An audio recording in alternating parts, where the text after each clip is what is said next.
My dad didn't even wait until dinner to humiliate me. He did it before the turkey hit the table. One hand on his beer, the other holding his phone, he filmed me setting out plates and silverware like I'd done every Thanksgiving. 14 seconds later, the video was online with a caption that read, "Look at this failure. She's always been the maid." The sound of laughter filled the room. Laughter that wasn't mine. My brother laughed first. My sister snorted. My mother turned toward the oven like the turkey needed saving. And me. I just stood there, napkin in hand, my face burning. I didn't say a word.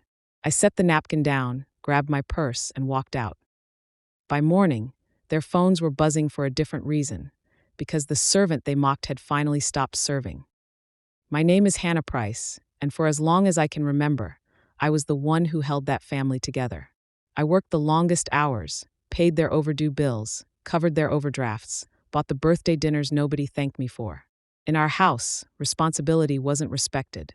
It was exploited. Thanksgiving always looked the same.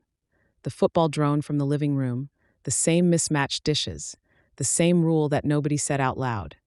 Hannah works, everyone else watches. This year, that unspoken contract broke. When my dad, Charles, hit upload, he didn't even look at me. "Relax, Hannah," he said, laughing. "It's a joke." My sister Lacey grinned at her phone. "You really need to get a sense of humor." My brother Ryan mumbled, "Classic Hannah. Can't take a joke." And my mom, Diane, just stirred the gravy, pretending she didn't hear. Pretending was her specialty. That night, I drove to my aunt's house. Aunt Margaret, the only person who'd ever seen through their noise. She didn't ask questions when I showed up with tears dried on my cheeks. She just poured coffee, handed me a blanket, and said softly, "You don't owe them another second." I replayed the video alone at her kitchen table. 14 seconds. No context. Just me folding napkins. And the caption glowing under it like a scar. "Look at this failure. She's always been the maid." The comments were worse. Laugh emojis, heart reacts from strangers.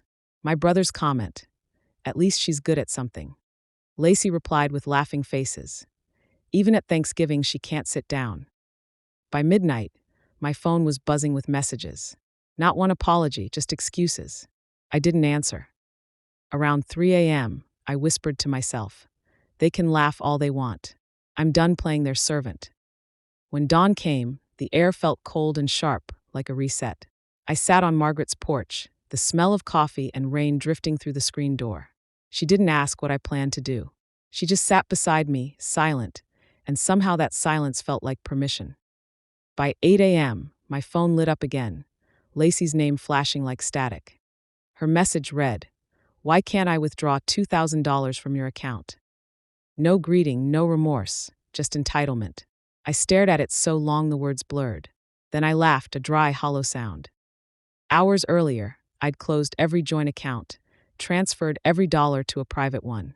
I'd finally realized something simple. They didn't love me. They loved what I did for them. Another text arrived. "You're unbelievable. Bitter much?" I didn't reply. Instead, I scrolled through our old thread, concert tickets, rent payments, emergency cash transfers, promises to pay me back that never came. Margaret shuffled in wearing her robe, hair messy, eyes kind. "You up early?" "I think I just woke up from a long dream," I said. She nodded, like she understood. At noon, Dad texted, "You've always been dramatic. Grow up." It didn't hurt. It confirmed everything. That afternoon, I opened my laptop and went through every number, bank statements, bills, balances. For the first time, my finances weren't a secret service for someone else. My savings read $21,364. Not much to some, but every dollar was a piece of myself I'd reclaimed. That night, I started documenting everything, screenshots, dates, proof. Not for revenge, for closure. Before bed, I whispered one last line into the dark. "I'm not your servant anymore." The next morning brought silence from their house. No calls, no fake apologies. Just quiet. And then another message from Lacey. "I need that money now. Don't be spiteful." I typed back, "The account's closed. Don't ask again." Seconds later, typing bubbles appeared. Then the flood. "Selfish. Manipulative. You've changed." I smiled. Finally, I said aloud. That afternoon, I froze the joint credit cards, changed every password, redirected mail. Each confirmation email felt like cutting another invisible chain. Margaret walked in, saw the paperwork spread across the table. Cleaning house. Evicting ghosts, I said. She smiled. Good. About time. That night, I checked my credit report, something I hadn't done in months. 2 cards appeared under my name. One open, one closed with missed payments. Both unfamiliar. My pulse jumped. My father's name sat beside the authorized user tag. I printed every page and wrote proof across the top. When I showed Margaret and her husband Bill, they didn't gasp. They just nodded like people who'd already suspected the truth. Bill said calmly, "Then we document. Every charge, every date. No drama, no shouting, just clarity." The next morning, Lacey texted again. "Why are you doing this? We're family." I replied, "Don't ask again." Then added 5 more words that felt like a lifetime arriving at once. "Don't ask a servant." That line hit harder than any insult ever could. By Sunday, I'd gathered everything: screenshots, emails, credit reports, even the Facebook post. A full record of what they'd taken and what I'd allowed. Margaret called her friend, a lawyer named Karen Holt, who agreed to meet. Karen's office was small, walls beige and tired, but her voice was sharp. "Did you authorize these accounts?" "No." "Do you have proof?" "Yes." She nodded. "Then we move. File fraud reports. Freeze credit. Notify banks. Contact the IRS if needed." It didn't feel like revenge. It felt like repair. That day, I filled every form. Every click was a boundary turning solid. That night, a new group chat appeared on my phone: Ryan, Lacey, me. The first photo made my chest tighten. My old bedroom, drawers open, mirror shattered. Ryan's caption: "Cleaning day." Lacey replied, "Should have taken your stuff." Margaret leaned over my shoulder, took a photo of it herself. "Don't delete a thing," she said. Minutes later, my cousin Evan texted. He lived near my parents and said he'd check the house. 15 minutes later, a picture arrived: my laptop, passport, and a box of letters on his passenger seat. "Saved what I could," he wrote. That night, I called a few relatives, people my father had borrowed money from, claiming I was sick or in debt. Their voices broke with embarrassment as they told me the amounts. $300 here, $1,200 there, one woman $2,000. I wrote down every number. By the end, my notebook looked like an autopsy of trust. When I froze my credit, I didn't feel anger. I felt balance. Around midnight, I sealed every document into a large envelope. Across the front, I wrote, "Don't ask a servant." Then I drove to my parents' house, parked outside, and slipped the envelope into their mailbox. I didn't knock. It wasn't revenge. It was closure. 2 days later, an email arrived from an unfamiliar name: my father's supervisor. He wrote, "I saw the Facebook post before it was deleted. Just wanted to check if you're okay." No judgment, no gossip, just awareness. The fallout had begun, and it wasn't mine to manage. That week, an envelope came to Margaret's house with no return address.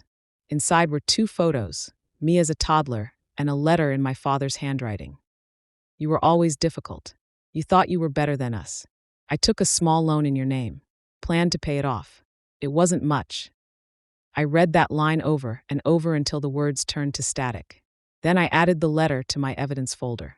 It was a confession disguised as justification. Karen confirmed it the next day. "That's an admission. Keep it safe. We'll file it with the report."